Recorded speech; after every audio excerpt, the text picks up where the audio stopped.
मुस्लिम league नून के रहनुमा जावेद लतीफ ने वाज़ेह किया है कि किसी दहशतगर्द जमात को सियासत की इजाजत नहीं दी जा सकती। पीटीआई पर पाबंदी के लिए तमाम सबूत सुप्रीम कोर्ट ऑफ पाकिस्तान के सामने रखे जाएंगे। सवाल ये भी किया कि बन्नू पर हमला करने वाले कल सियासी जमात बना लें तो उन्हें तस्लीम किया जाएगा। लीगी रहनुमा ने क्या कहा, आइए देखते हैं।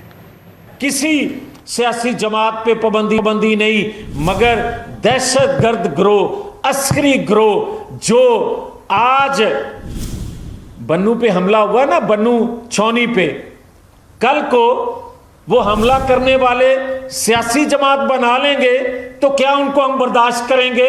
क्या उनको हम सियासी जमात तस्वर कर लेंगे? और इसी तरह 9-10 मई को हमला करने वालों को हम सियासी जमात कहेंगे? पाबंदी हुकूमत नहीं लगा सकती। सबूतों के साथ सुप्रीम कोर्ट जाएंगे। सुप्रीम कोर्ट अदारा है इंसाफ करने वाला, उनके सामने ये सारा इसका कच्चा चिट्ठा रखेंगे और उसके बाद पूछेंगे कि आप गैर मुल्की कुव्वतों का एजेंट किसको कहते हैं? क्या ये सबूत काफ़ी नहीं है उस एजेंट के लिए?